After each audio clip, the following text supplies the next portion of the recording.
The third seal is about the black horse.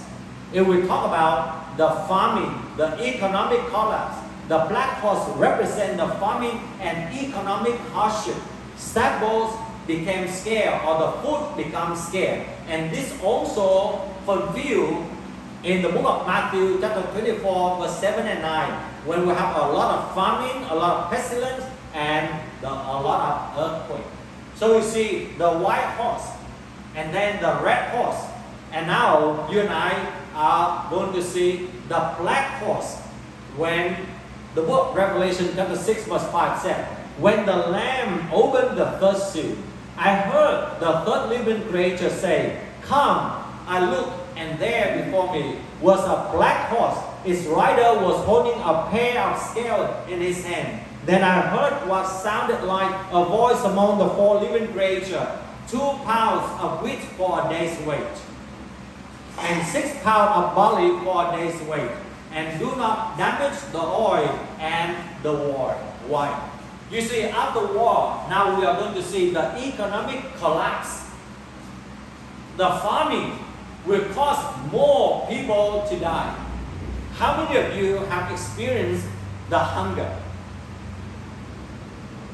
When my father-in-law was put in prison because, again, also religious persecution. At that time, there was a great famine took place. And you know that people have to eat what? The bark of the trees, the leaf of the tree. They have to eat anything possible in order to feel something for the stomach.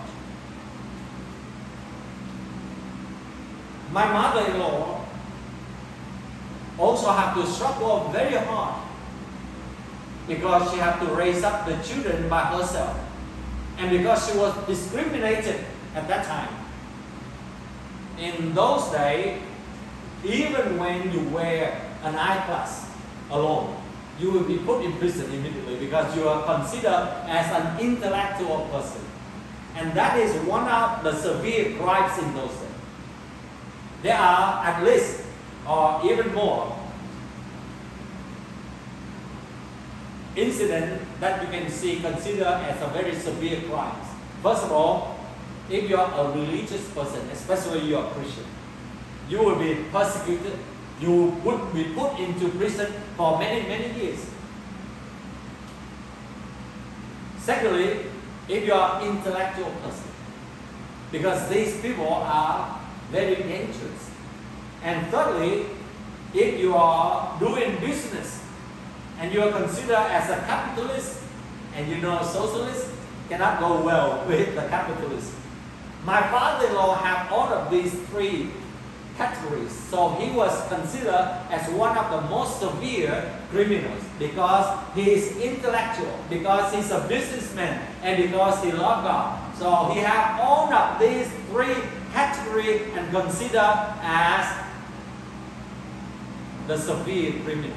And because of that, the whole family being discriminated, and people just walk away, and the famine took place, and my mother-in-law had to feed the children.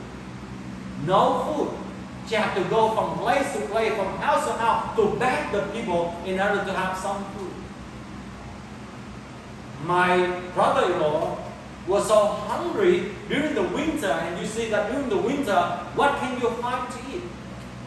They were so hungry that my brother-in-law had to use the snow to eat. Can you imagine that? How many of you go through that situation? It will be very painful. And the more you eat snow, do you think that it will satisfy your hunger? No. It will make you more, it's colder. And until the point that one of the child died because of the hunger. That is the first sister-in-law because of no food. Can you imagine when we are living in that situation?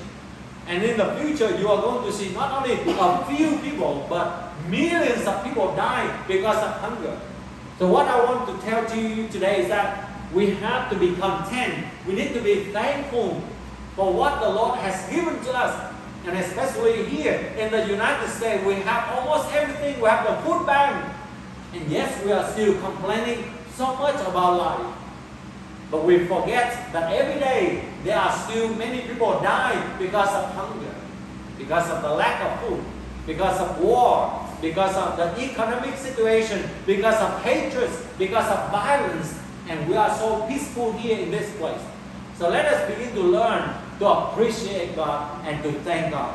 And to overcome all of our complacency and begin to move on and do something for the world. Amen.